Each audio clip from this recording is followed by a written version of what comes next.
Representation in Husserl's work. Edmund Husserl, the founder of phenomenology, dedicated a large part of his philosophical work to the analysis of consciousness and its intentional acts. The concept of representation occupies a central place in his reflection, although his understanding requires a careful analysis of the different levels and nuances it takes on in Husserlian thought. Representation in the context of intentionality. As for his teacher Franz Brentano, for Husserl too, consciousness is always consciousness of something. And this is the principle of intentionality. Consciousness is always directed towards something, and what is presented is always connected to an intentional act of consciousness. Representation stands within this intentional structure as a modality through which consciousness relates to its objects. Husserl, however, goes beyond the Brentanian conception and distinguishes between the representative act, the noesis, and the represented content, the noema. In the logical investigations, Husserl begins to differentiate the various forms of representation and to distinguish them from other intentional acts such as judging or wishing. Representation is not simply a mental image, but a complex act that involves the entire structure of intentional consciousness. Representation and the Phenomenological Reduction.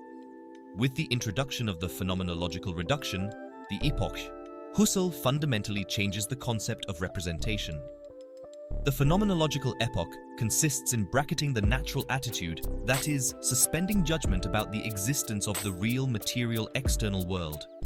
From the perspective of phenomenology, the world might as well not exist concretely, outside of us. This operation makes it possible to analyze representation not as a mere image of the objective world, but as a constitutive structure of consciousness itself.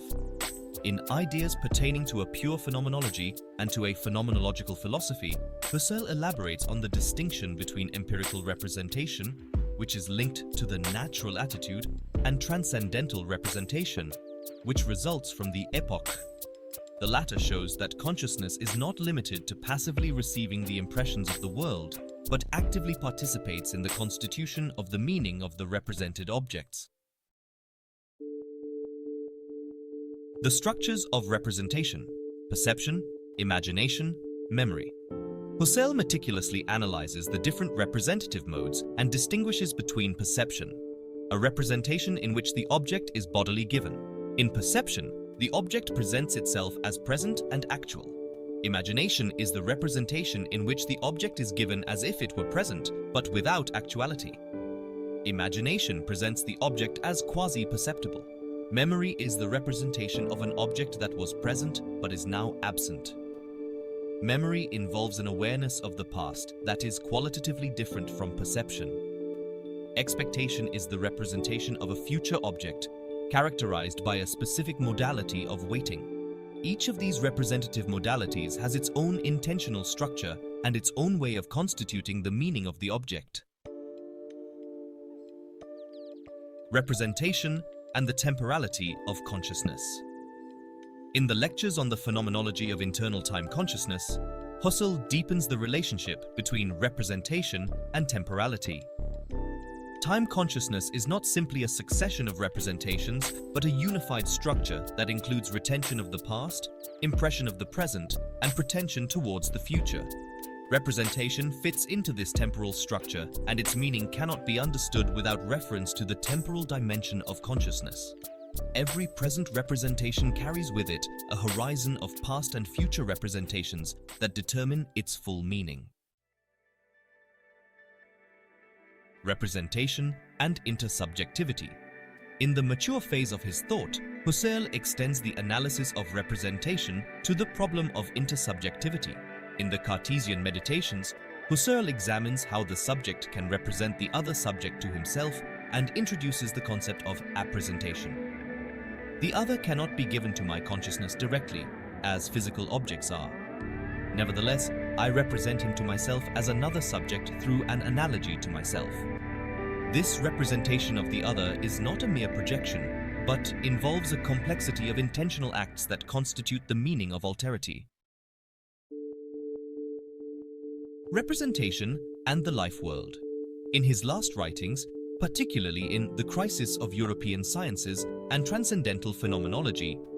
Husserl places the problem of representation in the larger context of the life world. Scientific and theoretical representations are based on a ground of pre-scientific representations that make up our everyday experience of the world. The life world is the ultimate horizon of all our representations, the often forgotten foundation of the theoretical constructions of the sciences. The crisis of European culture, according to Husserl, consists in having lost sight of this foundation and reducing representation to mere calculation or formal construction. In conclusion, the concept of representation in Husserl is not static, but develops through the different phases of his thought. From the analysis of the intentional structures of consciousness to the reflection on the life world, representation, however, remains a central theme of Husserlian phenomenology. Representation is never a simple reflection of reality, but a complex act that involves the active constitution of the meaning of objects. Husserl's phenomenology invites us to consider representation not as an isolated epistemological problem, but as a fundamental dimension of human experience, which is rooted in the structure of intentional and temporal consciousness itself. The richness of the Husserlian analysis of representation lies precisely in its ability to avoid both empiricist reductionism, which sees in representation a mere image of external stimuli, as well as absolute idealism, which reduces reality to pure subjective representation. Husserl's third way allows us to understand representation as an essential moment in the correlation of consciousness and world, of subjectivity and objectivity, and thus opens up new perspectives for understanding human experience in its entirety. Thanks for watching. See you next time.